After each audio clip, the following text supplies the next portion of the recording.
ये जो अभी हम लोगों ने टेम्पलेट्स किए हैं, it is very powerful and very simple concept. ठीक है, तो ये आपको आई होप के समझ आ गया होगा। इसकी आपने रीइंफोर्समेंट करनी है, अच्छे तरीके से इसकी प्रैक्टिस करनी है, अपने फंक्शंस बनाएं, उन्हें जेनेरिक करें, उन्हें कंपाइल करके देखें आपके पास जो है वो चीज़ काम करती है या नहीं करती। ठीक है, एक छोटा सा हम लोग यहाँ पे एक्सपेरिमेंट करते हैं। अब लेट से हम लोग इसकी फाइल साइज को देखते हैं। ls-l से क्या होता है, आपको ये पता चल जाता है कि उसकी जो फाइल्स हैं उनकी डिटेल्स आ जाती हैं। और a.out हमारे पास एग्जीक्यूटेबल फाइल का नाम है, तो हम लोग उसकी एग्जीक्यूटेबल फाइल का साइज देखते हैं कि वो हमारे पास 65,000 जो है वो बाइट्स है। तो लेट्स से एक एक्सपेरिमेंट के तौर पे हम लोग करते हैं कि ये जो मोबाइल है, इस हम लोग डिस्प्ले के फंक्शन को कॉल नहीं करते। ठीक है, फिर हम लोग इसको दोबारा कंपाइल करते हैं और दोबारा हम लोग इसको जो है वो इसका साइज देखते हैं एग्जीक्यूटेबल फाइल का। तो अब देखो उसका साइज 65 किलोबाइट से 64 किलोबाइट हो गया। क्या वजह है इसकी, कोई बताएगा?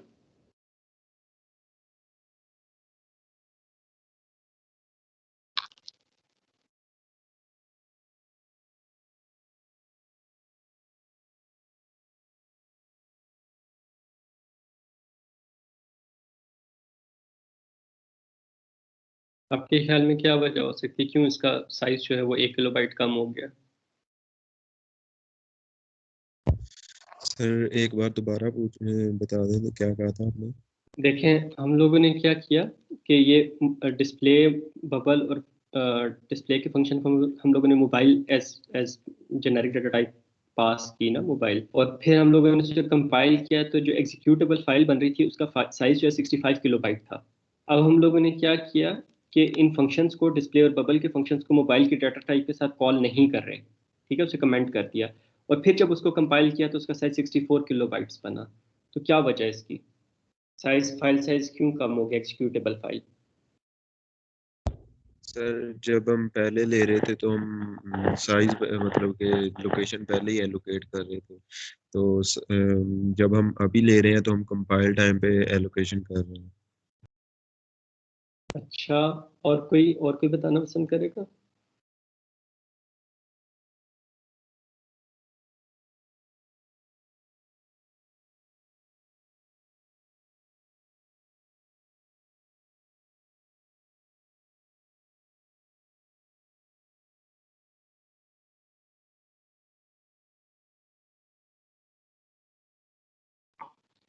जब हम लोग इसे इंटीजर पास कर रहे हैं और स्ट्रिंग पास कर रहे हैं तो हो क्या रहा है कि जितनी डेटा टाइप्स हम लोग जेनेरिक फंक्शन को पास करते हैं, एक मतलब से स्ट्रिंग के लिए पास किया, एक मतलब इंटीजर के लिए पास किया, एक मतलब हम लोगों ने उसे डिस्प्ले के लिए पास किया, तो जितनी हम लोग उसको डेटा टाइप्स पास करते हैं जेनेरिक फंक्शन को, जो एग्जीक्यूटेबल फाइल होती है, यहाँ पे a.out है, ये एग्जीक्यूटेबल फाइल है, जो एग्जीक्यूटेबल फाइल होती है उसके अंदर उस फंक्शन की उतनी कॉपीज बन जाती हैं।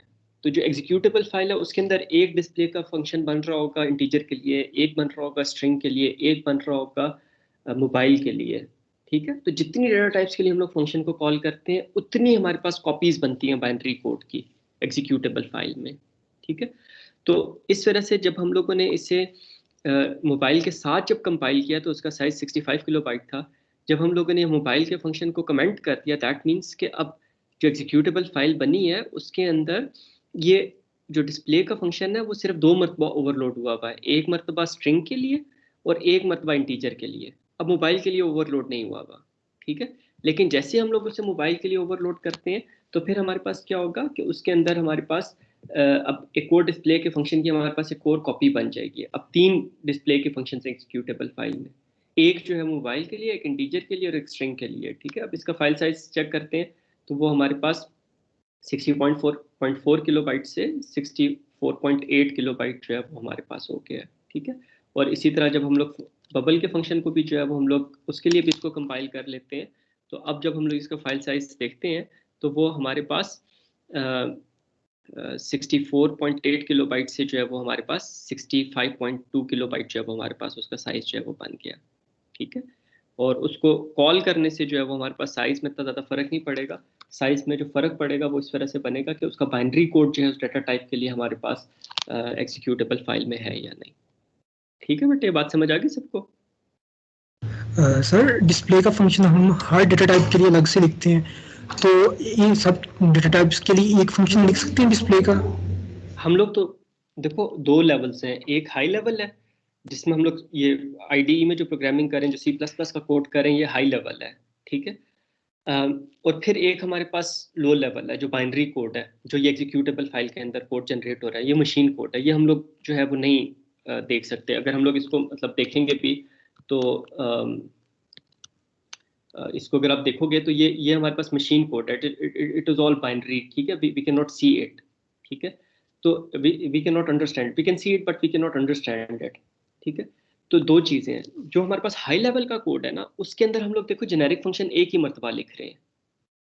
हमारे पास जो हाई लेवल प्रोग्रामिंग लैंग्वेज है C++ के अंदर, उसके अंदर डिस्प्ले का फंक्शन हम लोगों ने एक ही लिखा और उसको जेनेरिक कर दिया। दैट मीन्स कि हमारे हाई लेवल कोड के अंदर हम लोग जितनी भी से डाटा टाइप्स पास करेंगे उसके लिए ये फंक्शन जो है वो काम करेगा। लेकिन जो बाइनरी कोड है उस पे हमारे पास इसकी हर डाटा टाइप के लिए एक कॉपी क्रिएट होगी। हाँ, सिर्फ उन डाटा टाइप्स के लिए कॉपी क्रिएट होगी जिनके लिए हम लोग इस फंक्शन को कॉल कर रहे हैं। अब जिस तरह फ्लोट के लिए नहीं कॉल किया ना, तो फ्लोट के लिए बाइनरी कोड में कॉपी नहीं जनरेट होगी। करेक्टर के लिए नहीं कॉल किया तो करेक्टर के लिए बाइनरी कोड में इसकी कॉपी नहीं जनरेट होगी। ये बात समझ आई? Yes sir. यही क्वेश्चन था आपका, या और इसके अलावा और भी कोई चीज़ थी जो आप डिस्कस करना चाह रहे थे? सर ठीक है, लेकिन जो हमारे पास बाइनरी कोड में वो हर एक की कॉपी क्रिएट हो रही है, तो ये इज अ गुड थिंग और अ बैड? देखो, what could have been the other possibility ना? अदर पॉसिबिलिटी ये होता कि हम लोग हाई लेवल लैंग्वेज के अंदर जितनी हमारे पास डाटा टाइप्स है हर एक के लिए डिस्प्ले को ओवरलोड कर लेते। एक मरतबा लिखते डिस्प्ले INT, फिर एक मरतबा डिफाइन करते हैं डिस्प्ले फ्लोट, एक मरतबा डिफाइन करते हैं डिस्प्ले मोबाइल, एक मरतबा डिफाइन करते हैं डिस्प्ले स्ट्रिंग।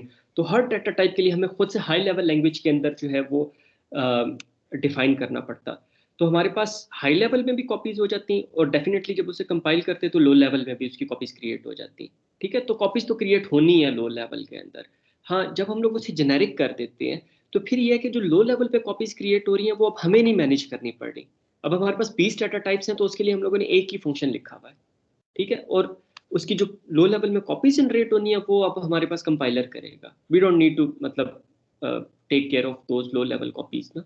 कॉपीज तो हर सूरत में जनरेट होनी है, लेकिन यह कि अब हम लोगों का जो है वो कोड ज़्यादा मेंटेनेबल हो जाएगा कि अब हम अगर हम लोग ने डिस्प्ले के फंक्शन के अंदर कोई चेंज करनी है तो अब वो हम लोग सिर्फ एक ही जगह पे चेंज करेंगे और सारी डाटा टाइप्स के लिए जो चेंज होगी जब हम लोग उसे कंपाइल करेंगे तो कंपाइलर उन सारी डाटा टाइप्स के लिए वो चेंजेस को जो है वो हैंडल करेगा, राइट?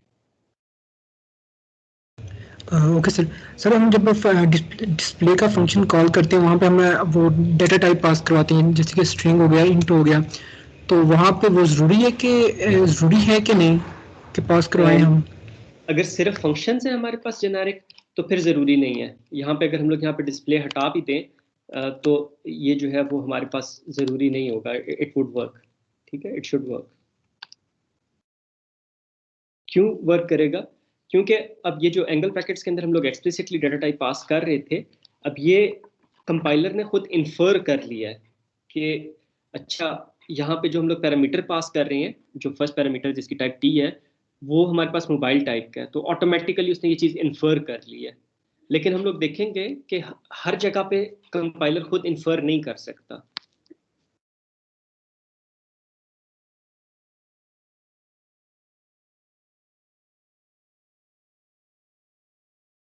ठीक है बेटा?